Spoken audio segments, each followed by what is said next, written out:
A retired police officer's frustrated testimony about his pension fund being gutted by a bill Jim Jordan fast-tracked was ignored in session, but Jasmine Crockett cornered Jordan in a Capitol hallway, demanding to know why he champions law and order but won't protect an officer's retirement. The shaky phone video, shot by a C-SPAN affiliate reporter, wasn't polished. It was raw, immediate, and utterly devastating. Within an hour, the 47-second clip was everywhere. It leaped from political Twitter to text message chains, from cable news chyrons to local news broadcasts in cities across the country. There was no hashtag, no coordinated campaign. It didn't need one. The power was in its stark simplicity. A powerful man trying to walk away, and a determined woman who refused to let him. The confrontation cut through the noise of manufactured outrage, presenting a clear, undeniable picture of a promise broken and a question that demanded an answer. In newsrooms, producers scrapped their planned segments.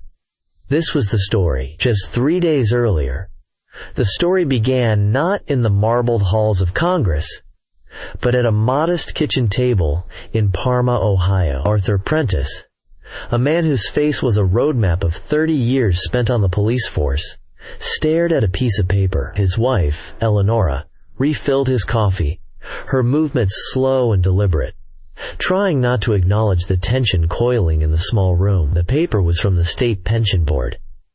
It was clinical, filled with percentages and projections, but its message was a punch to the gut. The number at the bottom, the monthly amount he was supposed to receive for the rest of his life, was 22% lower than what he had been promised, what he had planned for, what he had earned. "I don't understand, Artie," Eleonora said, her voice quiet. "They can't just do that, can they?"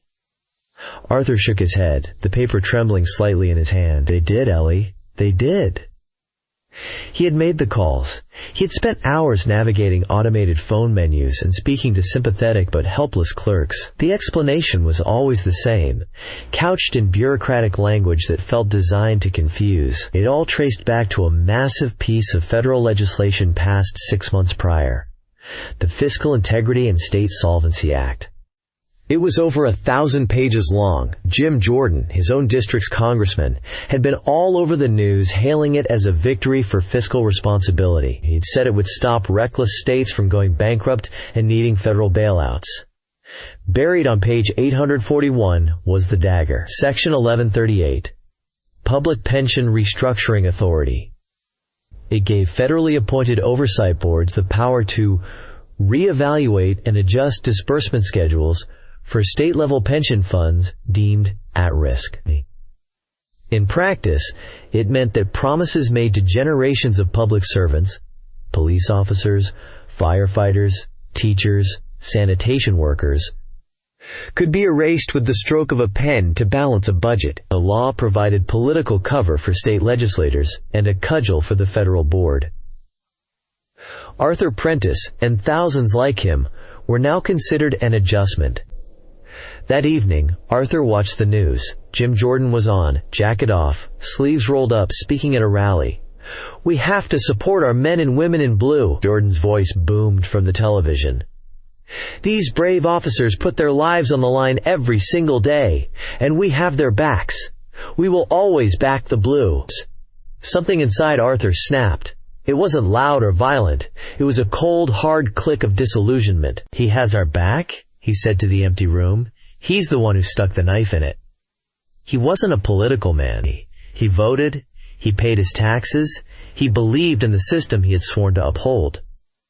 But this was different. This was personal. It was the foundation of his future, the security he'd traded night shifts and missed holidays for, crumbling away because of a paragraph in a bill no one had actually read. He found out online about a subcommittee hearing on federal-state relations. There was a 2-minute slot for public comment. Parma was a long drive from Washington, D.C., but Eleonora saw the look in his eyes. "You have to go," she said. "You have to say something." So he did. He drove his 7-year-old Ford pickup through the night, slept for a few hours at a rest stop, and put on the only suit he owned. He sat in the back of a mostly empty hearing room and waited for his name to be called. When his turn came, he walked to the microphone, his heart pounding. He didn't yell. He just told his story. "My name is Arthur Prentice," he began, his voice steady. "I was a police officer in Ohio for 31 years. I was promised a pension, a promise my state made, a promise I trusted. But because of Section 1138 of the Fiscal Integrity Act, that promise has been broken. My pension has been cut by more than a fifth. I'm here today to ask this committee, what is a promise from the government worth? What is a police officer's career worth?" His 2 minutes were up. The subcommittee chairman, a man he didn't recognize, thanked him for his powerful testimony and banged his gavel. "Next speaker." Arthur walked back to his seat, his words evaporating into the procedural silence. He had spoken, but no one had heard. But one person did. A young legislative aide in Jasmine Crockett's office, tasked with monitoring online chatter from constituent groups, saw a short clip of Arthur's testimony posted by a local Ohio news blog that had 1,400 views. The aide, recognizing the legal trap in the bill's language, flagged it for her boss. That night, in her small D.C. apartment, surrounded by briefing books and legal pads, Jasmine Crockett watched the clip on her tablet. She watched it once, then twice, then a third time. She saw the quiet dignity in Arthur Prentice's posture, the controlled tremor in his hand. She heard the simple, devastating logic of his question. As a former public defender, she had seen this scene play out 100 times in different courtrooms. A regular person, chewed up by a system too big and indifferent to care, standing before a powerful figure who held all the cards. She pulled up the text of the Fiscal Integrity Act. It took her less than 10 minutes to find Section 1138. She read the convoluted language, designed to obscure its true intent. It was a shell game. It allowed politicians to champion law and order on camera, while simultaneously pulling the financial rug out from under the very people they claimed to support. It made her angry. It was a perversion of the law, using its complexity to harm instead of protect.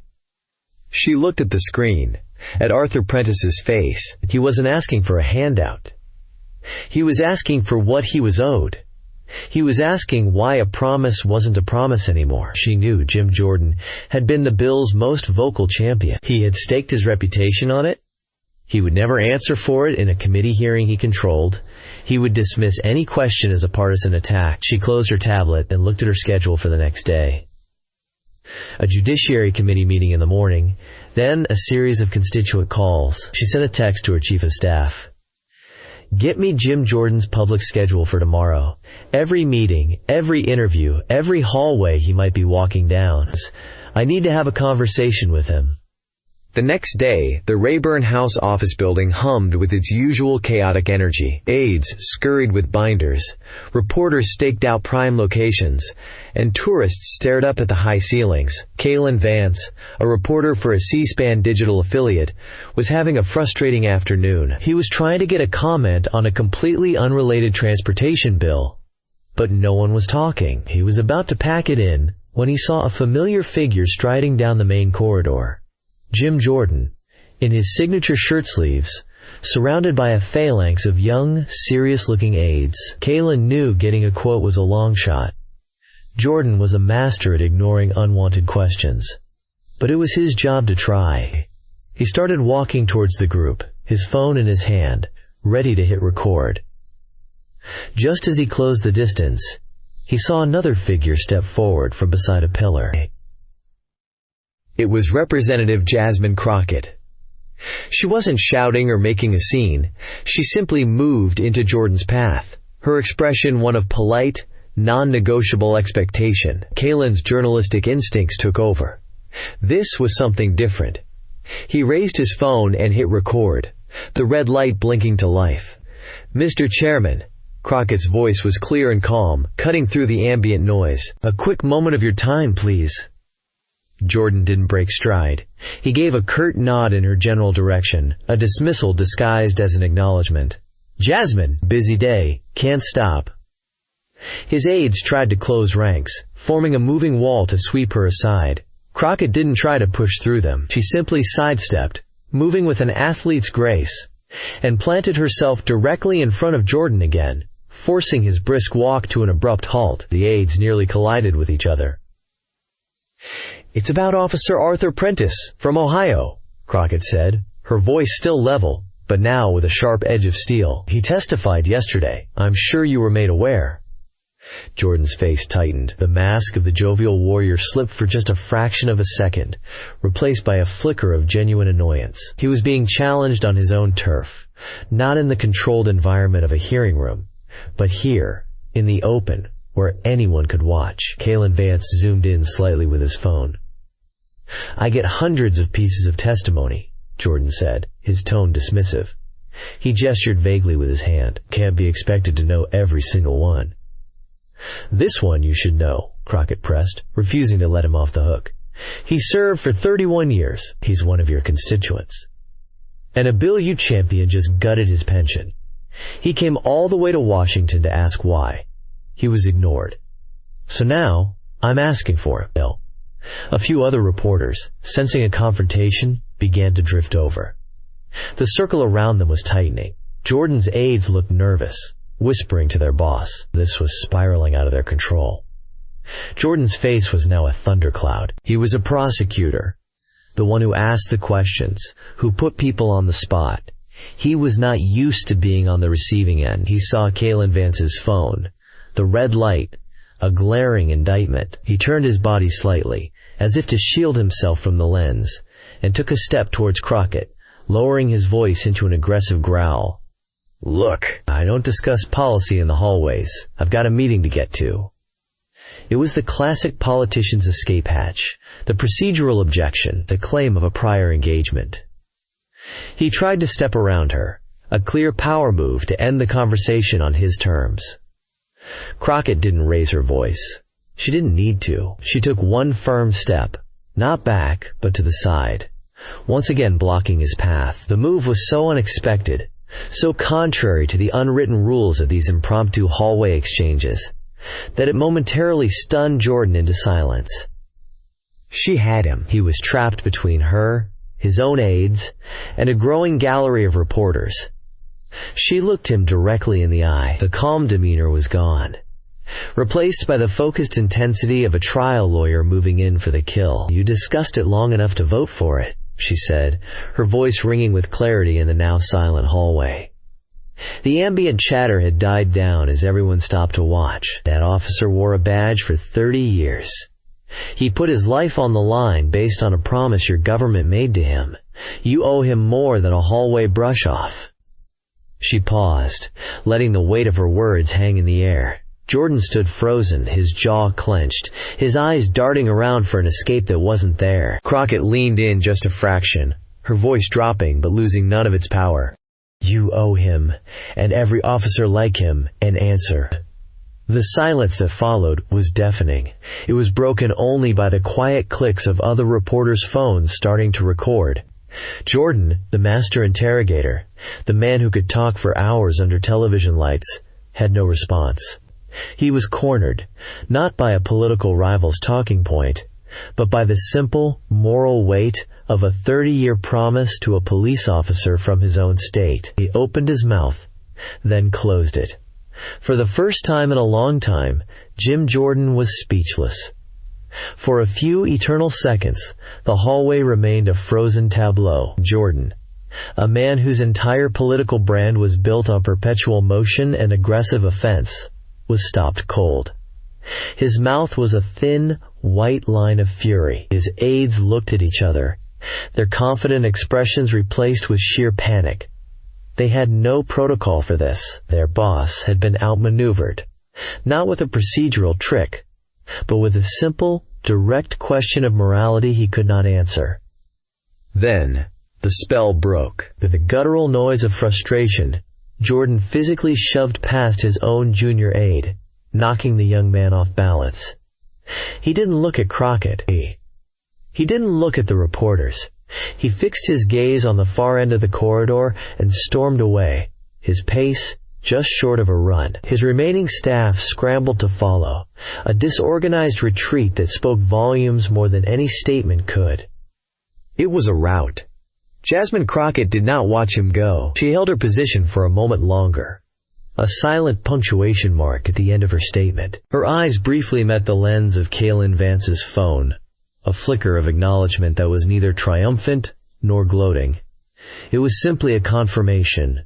You saw what I saw. Then, with a calm that was almost unnerving in its control, she turned and walked away in the opposite direction, disappearing into the flow of Capitol Hill traffic as if nothing had happened. Kalen Vance lowered his phone, his hand trembling slightly. He looked down at the screen, at the 47-second file he had just created. He wasn't a seasoned political correspondent from a major network. He was a digital reporter, trying to make a name for himself. He knew, with a certainty that made his heart pound against his ribs, that this was it. This was the moment. He ignored the other reporters, now buzzing amongst themselves, dissecting what they had just witnessed. He found a relatively quiet alcove, his fingers fumbling as he typed a simple caption. Representative Jasmine Crockett confronts Representative Jim Jordan in Rayburn hallway over police pension cuts. He hit upload on his outlet's social media feed. The video didn't smolder, it detonated. The first notification was a repost from a well-known D.C. political journalist, then another. Within 10 minutes, the view count, which he was refreshing compulsively, jumped from a few hundred to 50,000. His phone began to vibrate with alerts. After 20 minutes, it was at 500,000 views, and his small affiliate website, unable to handle the sudden tidal wave of traffic, went down. His editor called, his voice a frantic mix of excitement and panic. "Kalen, what did you do? NBC is on line 1, CNN is on line 2, they all want the footage." Kalen could only stammer, I just hit record." Hundreds of miles away, in Ohio, Arthur Prentice was driving his Ford pickup home, the miles feeling longer and heavier than they had on the way to D.C. He felt like a fool. He had driven all that way, spent money he and Eleonora didn't really have, to speak for 2 minutes to a room of people who didn't care. His phone, which had been silent on the passenger seat, suddenly started buzzing. And it didn't stop. It was a group text from some of his old precinct buddies. Then a call from his former partner, Frank. "Artie, you better get home and turn on a TV. Any channel," Frank said, his voice crackling with excitement. "You're not going to believe this." Confused and a little worried, Arthur pushed the speed limit. When he pulled into his driveway, Eleonora was standing on the porch, her hand over her mouth, her phone in her other hand. "Arthur," she whispered, her eyes wide. "Come inside now." He walked into the living room, and there it was, on the national news. The shaky phone video from the Capitol hallway. He saw the angry, cornered face of his own congressman. And he saw the woman, Representative Crockett, a person he only vaguely recognized, standing her ground. Here, he heard his own name, Officer Arthur Prentice, from Ohio. He sank into his worn armchair as Crockett delivered the final lines. "You owe him more than a hallway brush-off. You owe him, and every officer like him, an answer." He watched Jim Jordan turn and flee. Eleonora knelt by the side of his chair, her hand resting on his arm. She was crying softly. "She heard you," Eleonora said, her voice thick with emotion. "Artie, she heard you." The way. Arthur couldn't speak. For the first time since he had opened that letter from the pension board, the crushing weight of helplessness began to lift. He hadn't been invisible. His words hadn't vanished into the air. They had been picked up, carried into the halls of power, and used as a shield and a sword by a woman he had never met. He felt a surge of something he hadn't felt in a long time. A flicker of hope. The political machine, meanwhile, roared to life. Jordan's office released a furious, multi-paragraph statement within the hour. It was a masterclass in deflection. The statement decried the unprofessional and staged ambush by a radical Democrat. It accused Crockett of lowering the decorum of the House for a cheap social media stunt, and claimed Jordan was on his way to a critical national security briefing. It never once mentioned Arthur Prentice or the subject of pensions. It was an attempt to change the battlefield from morality to procedure. Crockett's office was a whirlwind of the opposite emotion. Phones rang off the hook with calls of support. Emails poured in from retired teachers in Florida, firefighters in California, and police officers in New York. all telling the same story as Arthur. Crockett's chief of staff, a savvy operator named Maya, drafted a simple, 2-sentence response and released it to the press. The Congresswoman believes that promises made to our first responders should be kept. She was simply asking a question Mr. Prentice and thousands of others deserve an answer to. The public battle was joined, but the private one was just beginning. That night, after 15 hours of non-stop work, Jasmine Crockett finally returned to her apartment. The adrenaline that had carried her through the day had long since evaporated, leaving behind a deep, bone-weary exhaustion. She kicked off her shoes and sank onto the couch, the silence of the room a stark contrast to the noise of the day. She picked up her personal phone. The screen lit up with an avalanche of notifications, hundreds of texts, thousands of emails. And the social media mentions. She made the mistake of opening one app. The top posts were overwhelmingly positive, filled with praise and digital applause. But as she scrolled down, the algorithm began to feed her the darker side of viral fame. The threats began to appear. Vile, racist slurs she had become numb to but which still stung. Misogynistic attacks on her appearance, her voice, her right to even be there. Photoshopped images of her in crosshairs. Detailed threats of violence that were just vague enough to escape immediate legal action. One message read, "You cornered the wrong guy. We know where you live." She felt a familiar cold knot tighten in her stomach. This was the cost. This was the tax levied on any woman, especially a woman of color, who dared to challenge power so directly. The public saw a moment of victory. They didn't see the long, dark shadow it cast. Her phone rang. It was her older sister, Chloe, from Texas.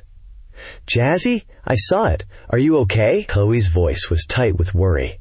She wasn't asking about the political win. She was asking about the human cost she knew her sister paid. "I'm fine, Chloe. Just another day at the office," Jasmine said, trying to inject a lightness into her voice that she didn't feel. "Don't you find me," her sister shot back. "I'm reading what these lunatics are writing online. It's disgusting. Is your security detail aware?" "They're aware. It's just noise, Chloe. It's what they do. They try to scare you into being quiet." "Well, is it working?"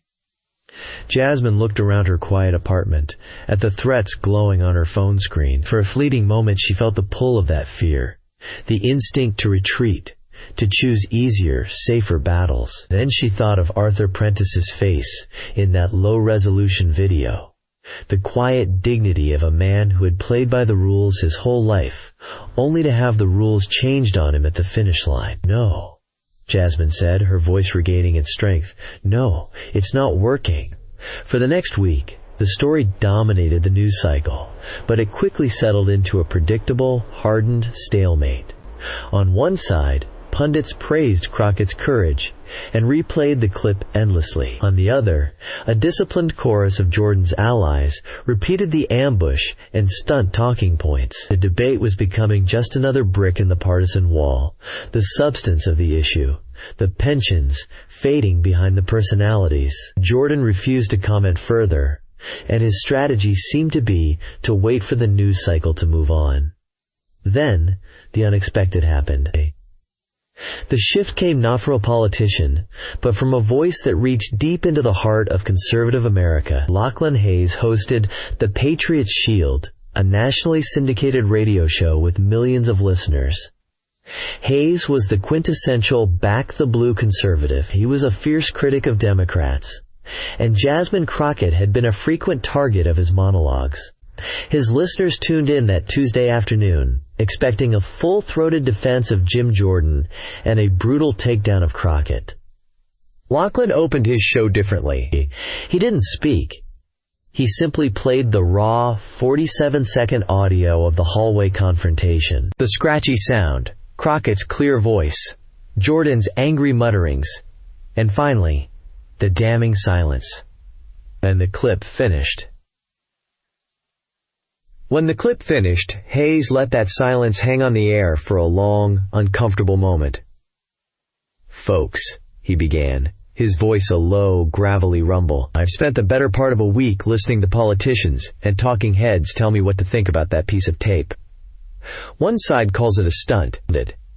The other calls it heroic.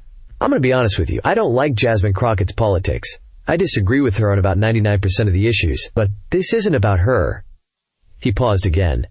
"Before I came on the air today, my producer pulled the tape of the testimony that started all this. Officer Arthur Prentice, a 30-year cop from Ohio, a man who did the job. He didn't ask for a handout. He asked why a promise was broken. And my friend Jim Jordan, he didn't have an answer. He walked away." You could almost hear the collective intake of breath from his audience. This was not the script. We can't be the party of law and order and back the blue only when it's convenient, Hayes continued, his voice rising with passion. "It's not just a slogan we print on bumper stickers. A pension isn't a gift. It's deferred payment. It's a sacred promise. And if we let our guys walk away from those promises, then we are no better than the people we criticize." He concluded. The Congresswoman asked a question. It was a tough question. It was a public question. But it was a fair question. And the problem, for me, wasn't the question. The problem was the silence. Lachlan Hayes' monologue was a political earthquake. It shattered the partisan framing of the story he had given his listeners, many of them veterans, police families, and retired public servants, the moral permission to side with the substance of Crockett's argument without betraying their political tribe. The conversation was no longer about a Democrat ambushing a Republican. It was about a broken promise. Jordan's office was suddenly inundated with calls from his own supporters, not attacking Crockett, but asking, "What about the pensions?" Maya, Crockett's chief of staff, saw the opening immediately. "This is it," she said, bursting into Crockett's office. "Hayes just changed the whole game. We have to respond." "Get me on TV," Crockett started to say. "No," Maya interrupted, holding up her hand. "Not TV. Not an interview where they control the questions. We control the narrative now. We're going back to the battlefield." 2 hours later, a press advisory went out. Representative Jasmine Crockett would deliver a formal statement to the media. The location, the exact spot in the Rayburn House office building hallway where the confrontation had taken place. It was a brilliant move, a way to reclaim the space and define the narrative on her own terms. When Crockett arrived, the hallway was packed with cameras. It was no longer a random corridor. It was a stage. She stepped up to a portable lectern, the same marble pillar from the viral video just over her shoulder. She looked into the sea of cameras and began to speak, her voice calm and measured. "A little over a week ago, right here in this hallway, I asked a question on behalf of a retired police officer from Ohio. Since then, there has been a great deal of discussion about procedure, about decorum, about the proper way to conduct business in Washington." She paused, letting her eyes sweep across the crowd. But this was never about a hallway. This was about a kitchen table in Parma, Ohio. It was about a man named Arthur Prentice and his wife, Eleonora, looking at a pension statement and wondering how they were going to make ends meet after a lifetime of service. It's about every firefighter, every teacher, every public servant who is right now looking at that same piece of paper with that same fear in their heart. The question of whether a promise to our first responders should be kept is not a partisan one. It is a question of honor. It is a question of character. It is the measure of who we are as a country. My question to Chairman Jordan was not a stunt. It was a plea for an answer that millions of Americans deserve. The silence that followed is the real issue. It is a silence that tells our protectors that when it comes down to it, the numbers on a balance sheet are more important than a lifetime of their sacrifice.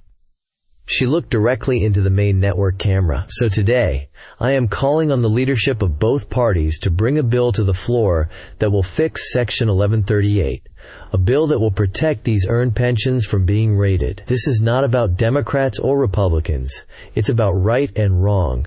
Let's answer Officer Prentice's question not with more silence, but with action."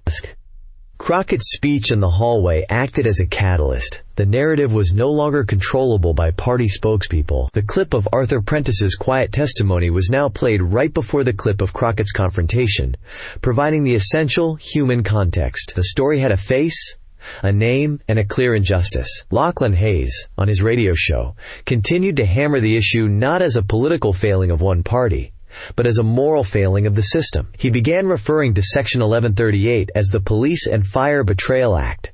The name stuck.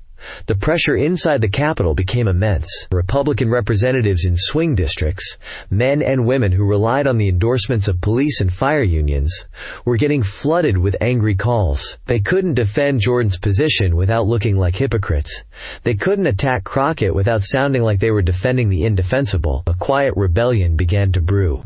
Moderate members from both parties, sensing a rare opportunity for a bipartisan win on an issue that resonated deeply with voters, began meeting privately. Jim Jordan was suddenly isolated. His usual allies were silent, unwilling to be tied to the political anchor of the pension cuts and committee meetings. He was sullen and withdrawn. The aggressive interrogator had become a ghost at the proceedings. He was a symbol of the problem, and leadership knew that to solve it, they had to move past him. Less than 2 weeks after Crockett's hallway address, the Speaker of the House, facing a cascade of negative press and a fractured caucus, buckled. A new bill was introduced. It wasn't attached to anything else.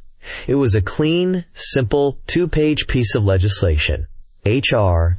9158, the First Responders Pension Security Act. Its sole purpose was to repeal Section 1138 of the Fiscal Integrity Act and to nullify any pension adjustments that had been made under its authority. The bill was fast-tracked to the House floor. When the time for debate came, speaker after speaker from both parties rose to praise the nation's first responders and talk about the sanctity of a promise. No one mentioned the hallway confrontation.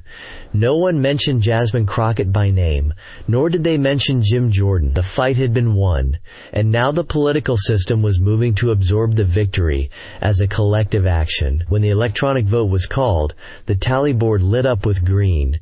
The bill passed 412 to 21. Jasmine Crockett voted yay, and from his seat in the chamber, Jim Jordan, without ceremony or expression, also voted yay. His vote a quiet, public surrender on the very issue he had once championed. In Parma, Ohio, Arthur and Eleanor Prentice sat on their sofa, watching the vote live on C-SPAN. They saw the final tally flash on the screen. Eleanor squeezed Arthur's hand, her knuckles white. Neither of them cheered. It was a moment too profound for loud celebration. It was a quiet, deep, shuddering sigh of relief. The weight that had been pressing down on them for months finally lifted. The future they had worked for, the one that had been stolen by a clause buried in a bill, was theirs again. A week later, another letter arrived. This one was not from the pension board. It was a small, cream-colored envelope with a congressional seal. Inside was a handwritten note on official letterhead, and, "Mr. Prentice, I wanted to thank you. Your courage to speak up when it would have been easier to stay silent made all the difference. You reminded us all what a promise is worth. Thank you for your service, then and now. Sincerely, Rep. Jasmine Crockett." Arthur read the note twice, then handed it to Eleonora. He walked over to the mantelpiece, cleared a space next to a framed photo of his rookie class, and carefully stood the note up. A promise kept, next to a promise made. The story of the pension fight faded from the national news, replaced by the next crisis, the next outrage. But its impact rippled outwards in ways the cameras would never capture. In Phoenix, Arizona, a young paramedic named Betrayal Tanner was leaning against an ambulance, exhausted. It had been a brutal 24-hour shift, and her body ached. She was 28, deeply in debt from her training, and her natural idealism had been worn down to a nub of pure cynicism by the daily grind of trauma and bureaucracy. To her, politics was a distant, angry noise made by people who had no idea what her life was like. And an older firefighter, a 25-year veteran named Marco, was sitting nearby, scrolling on his phone. He let out a low whistle. "Well, what do you know? They actually did it." "Did what?" Betrayal asked, not really caring. "That pension thing," Marco said. "The bill passed. They're restoring the funds. That's my retirement, kid. You know, the one I'm always complaining about?" Betrayal had vaguely heard about it. Some fight between politicians back east. "Oh, that's good, I guess." Marco shook his head and looked at her, his expression serious. "It's more than good. You know how it happened? It wasn't some grand bargain. It happened because one old cop from Ohio got mad enough to drive to D.C. and speak for 2 minutes into a dead microphone. And it happened because one congresswoman heard him and decided to pick a fight for him in a hallway. That's it. That's the whole story. Brielle stopped. She looked at Marco, at the genuine relief in his eyes. For her, pension was an abstract word for a future she couldn't imagine. For Marco, it was everything. It was the security that made this brutal, heartbreaking job worth it. And that security had been saved not by the grand, impersonal forces of government, but by two people. One who spoke up and one who listened. It was a simple idea, but it landed with the force of a revelation. It cut through years of her carefully constructed cynicism. Maybe it wasn't all just noise. Maybe one person, one voice, could still matter. 2 weeks later, Brielle found herself in a stuffy community hall for a city council meeting. The topic was budget allocations for the fire department, specifically a proposal to delay the purchase of new cardiac monitors for the city's ambulances. The ones they had were outdated. She had complained about it to her station chief for a year to no effect. Normally, she would have dismissed the meeting as a waste of time, but tonight was different. She thought of Arthur Prentice. She thought of Marco's relief. When the floor was open for public comment, she felt a nervous flutter in her chest, but she stood up anyway and walked to the microphone, her heart pounding just as Arthur's must have. "Good evening," she began, her voice a little shaky but clear. "My name is Brielle Tanner. I'm a paramedic, and I need to tell you what it's like to work on a patient when your equipment fails." She had found her voice. The echo was still ringing. What does it truly mean to back the blue or support any public servant? Is it about slogans and rallies? Or is it about keeping the simple, foundational promises we make to them? Let us know your thoughts in the comments below. And for more stories that go beyond the headlines, don't forget to subscribe.